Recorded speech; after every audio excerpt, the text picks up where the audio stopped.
ሰላም ሰላም ውዶችዬ ማሮቼ ፍቅሮቼ እንዴት ናችሁ አላችሁ? እኔ ያለሁ እግዚአብሔር ይመስገን። ዛሬ ይዤላችሁ የመጣሁት በጣም የተገፋችሁ ሰዎች፣ የማያልፍ የመሰላችሁ ሰዎች፣ የማይለወጥ ታሪክ የማይቀየር የመሰላችሁ ሰዎች አትወልዱም፣ ሰው አትሆኑም፣ እናንተ እኮ መቼም አያልፍላችሁም የተባላችሁ ሰዎች እንደሚያልፍ እንደማያልፍ እኔ ዛሬ ነግራችኋለሁ። በተለይ ተስፋ የቆረጣችሁ ሰዎች በጓደኛም ይሁን በእናት አባት፣ በእህት፣ በወንድም የተገፋችሁ ሰዎች ተገፍታችሁ ወድቃችሁ የማትነሱ የመሰላችሁ ሰዎች ዛሬ ነግራችኋለሁ። ይሄ ዩቱብ የልጄ ነው፣ ኢዮቤ ይባላል። ኢዮቤ ማለት የኔን ህይወት የቀየረ የወደኩትን ከወደኩበት ያነሳኝ ከጨለማ ብርሃን ያበራልኝ የተራብኩትን ያጠገበኝ ራቁቴን ስሄድ ልብስ ያለበሰኝ ያለቀስኩትን እንባዬን ያበሰልኝ ጥርሴን እና ከንፈሬን ገጥሜ የነበርኩ ልጅ ጥርሴም እንዲታይ ከንፈሬን እንዲለያዩ ያደረገ ኢዮቤ ማለት ትልቅ ሰው አይደለም፣ ወይም ደግሞ አዋቂ ሆኖ አይደለም። 4 ወር ነው ኢዮቤን ከወለድኩ 4 ወር ሞላኝ። ኢዮቤ ማለት ለኔ ጠላቶችን ያሳፈረ እንባዬን ያበሰ ጥርሴን ፈገግ ያደረገ እልቅሶዬን ያስረሳኝ የገፉኝን ሰዎች ያስረሳኝ። በቃ ምን ልበላችሁ፣ ኢዮቤ ማለት ለኔ ሁሉ ነገሬ እንደ አዲስ የተወለድኩ እሱን ስወልድ አብሬ እንደተወለድኩ ማለት ነው። ኢዮቤ ማለት ለኔ እንዴት አድርጌ ልግለጥላችሁ? ኢዮቤ ማለት ኢዮቤን ሳልወልድ በፊት ምበላው አጥቼ ምጠጣው አጥቼ የምለብሰው አጥቼ ለብሻ አያምርብኝ ከቤት ክራይ ላይ ነበርኩት። ዘመድ ጠልቶኝ አዝማር ጠልቶኝ በሴት ጓደኛ ተገፍቼ 24 ሰዓት እያለቀስኩ ራሴን ደብቄ የኖርኩ ሴት ነበርኩኝ። ኢዮቤን ከወለድኩ 4 ወር ሆነኝ። እንባዬ ከታበሰ 4 ወር ሞላኝ። አሁን እግዚአብሔር ይመስገን ኢዮቤ ሲወለድ ቤት ተሰጠኝ። እግዚአብሔር ሲወዳችሁ የሚባርካችሁ በቤት በልጅ በጤና ነው። እግዚአብሔር ሲጠላችሁ ደግሞ ሀብት ይሰጣችሁና ጤና ይነሳችኋል። ሰው አያልቅስባችሁ፣ ሰውን አትግፉ፣ ሰውን አትበድሉ። እኔ ማለት ከልጄ ጋር አብሬ የተወለድኩ ልጅ ነኝ። በቃ ኢዮቤና እኔ አንድ ቀን ተወለድን። አንዳንድ አባባል አሉ፣ ልጅ ሲወለድ ስሳይና ርዝቅ ይዞ ይወለዳል ይባላል። የኔ ልጅ ግን ተአምር ነው ይዞ የተወለደው፣ ተአምር።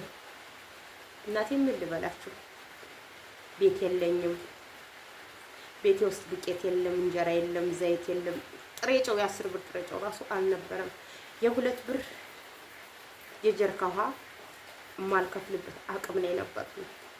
በዛ ውስጥ ሁኔ ግን ልጄን ብዙ ነገር ሲሉኝ ኖ ነው ያልኩኝ። ኖ እንጀራ ጋግሬም የቀን ስራም ሰርቼም ልጄን አሳድገዋለሁ ብዬ ወለድኩት። ሰወልደው ቤቱ ሞተሩ ሚኑ ስራው ጤፉ ሚኑ ምን ልበላችሁ፣ ወርቅ እንኳን አልቀረም ሲትረፈረፍ ከኔ ቤት ማለት ነው። እና ማሮች ተገፍታችሁ ወድቃችሁ መነሳት ያቃታችሁ ማትነሱ የመሰላችሁ ሰዎች ይህን ቪዲዮ እዩት፣ ሰብስክራይብ፣ ላይክ፣ ሸር አድርጉት። ይህን ቪዲዮ የምፖስተው ለልጄና ለልጄ ስል ነው። ለልጄ የልጄ መልካምነት፣ የልጄ ገድነት፣ የልጄ እርጥብነት፣ የልጄ መልካምነት በቃ ኢዮቤ ያልኩት እውነትም ኢዮቤ ትክክለኛ ኢዮቤ። እንግዲህ ኢዮቤ ያልኩበት ታሪክ የኢዮቤን መጽሐፍ ቅዱስ ላይ የኢዮቤን ታሪክ አንብባችሁ ከሆነ በቃ እግዚአብሔርን የተገደፈ ወድቆ አይወድቅም። ሰውን የተገደፈ ግን አንድ ቀን ሰው ሸተት ሲል መውደቃችሁ አይቀርም። በእግዚአብሔር ተገደፉ። ለዛ ነው ልጄን ኢዮቤ ያልኩት። ስለዚህ ማሮችዬ ውዶችዬ ይሄ የልጄ ዩቲዩብ ነው፣ በስሙ ከፍቻለሁ። ላይክ ሸር ሰብስክራይብ እያደረጋችሁ ልጄን ከዚህ የበለጠ ደረጃ ታሪክ እንዲሰራ እንደምታደርጉ አልጠራጠርም። እንደምትወዱኝም አውቃለሁ።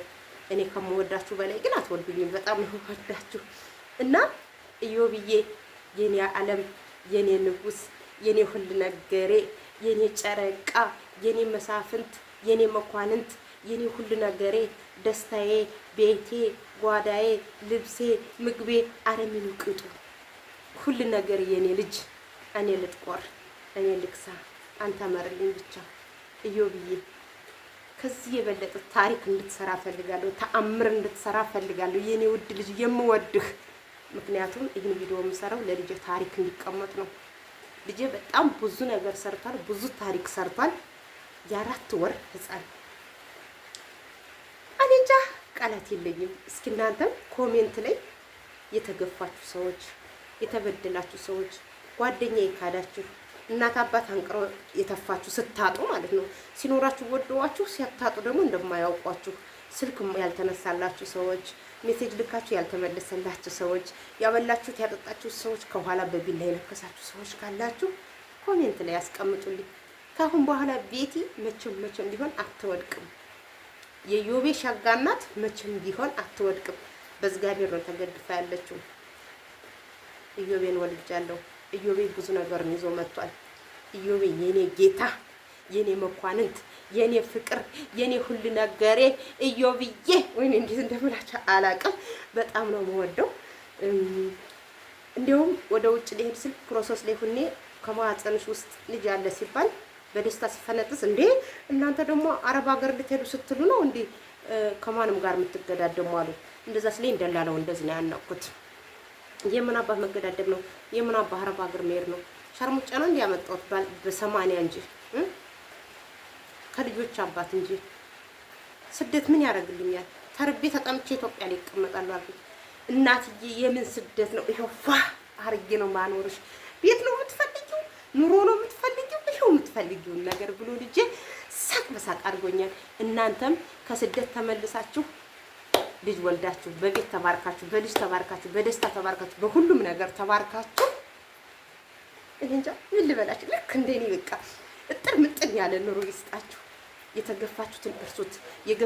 የገፋችሁ ሰው፣ የበደላችሁ ሰው ከእናንተ እግር ስር ሲወድቅ ማየት እንዴት እንደሚያስደስት። ስለዚህ ወይኔ በጣም ደስ ብሎኛል። እኔ ለታሪክ ይቀመጥ ብዬ ነው ይሄን ቪዲዮ የሰራሁት። ከልጅ ቻናሌ ነው የምፖስተው። ሼር ሰብስክራይብ እያደረጋችሁ አሳዩኝ። እስኪ እግዚአብሔርን አሳዩኝ። ወዳችኋል። ውለዱ፣ ሳሙ፣ ክበዱ። እውነቴን ነው የምላችሁ። በትዳር ተባረኩ። ቆንጆ ትዳር፣ ጥሩ ቤት፣ መልካም ኑሮ። አይ እንዲህ ነበር እያላችሁ ታሪካችሁን የምታወሩበት፣ ያሳለፋችሁትን ስቃይ የምታወሩበት፣ የነበራችሁበትን እንደ ታሪክ እንደ ዜና እንተርፍ የምትደረጉበት ጊዜ ይምጣላችሁ። ልክ እንደ ቤቲ፣ ኢዮብ፣ ያዕቆብ፣ ቶማስ ምናምን የሚባል ልጅ እየወለዳችሁ እናቴ እኔ እንጃ ምን እንደምላችሁ አላውቅም። እግዚአብሔርን ልጅ ማለት አምቄዋለሁ፣ ይዤዋለሁ። ግን ዛሬ ቀኑ ማን ነው ታውቁታላችሁ? ወሳና ነው እና ዛሬ የፖስትኩት በወሳና ቀን የዛሬ ዓመት እንዴት እንደነበርኩ ስለማውቅ ነው። እንዴት ስሰቃይ እንደነበር ስላየሁት ነው፣ በወሳና ጊዜ ማለት ነው። ስለዚህ ዛሬ አልፎ ተደስች ምናምን እስኪ አለፈ እኮ አይደል? ያን ቀን አለፈ እኮ። እስኪ ቪዲዮ ልስራላችሁ ብዬ ቪዲዮ ሰራሁላችሁ ማሮችዬ። ስለዚህ በልጄ ታሪክ ስለሆነ ይሄ ለታሪክ ስለሚቀመጥ እንደ ተፈቅ ድሌት የሚባል ምናምን ስላልሆነ ለልጄ ብዬ ነው ያስቀመጥኩት። በጣም ነው የምወዳችሁ፣ በጣም ነው የማከብራችሁ። በቃ እኔ የተደሰትኩት ደስታ ይጋባባችሁ፣ ሁለት እንደዚህ ይጋባባችሁ። በጣም የተገፋችሁ የተከፋችሁ ሰዎች እንዳላችሁ አውቃለሁ፣ በተለይ በስደት ሀገር ላይ እና ቃላት የለኝም። ለልጄ ቃላት የለኝም። እኔ ከዚህ የበለጠ ሀብት ኑሮኝ ምናምን ለልጄ የሆነ ነገር ባረግለት፣ ለነገሩ እኔ እያረኩለት አይደለም እሱ እያረገልኝ ነው። እሱ ደግሞ ሰርቶ ወይም እውቀት ኑሮት አይደለም። ገባችሁ? ከእግዚአብሔር የተሰጠው እድል ነው። እድላም ሆኖ ሲወለድ ልጃችሁ ደስ አይላችሁ ወይ? ልጄ በጣም ነው የምወድህ። ኑርልኝ እሺ።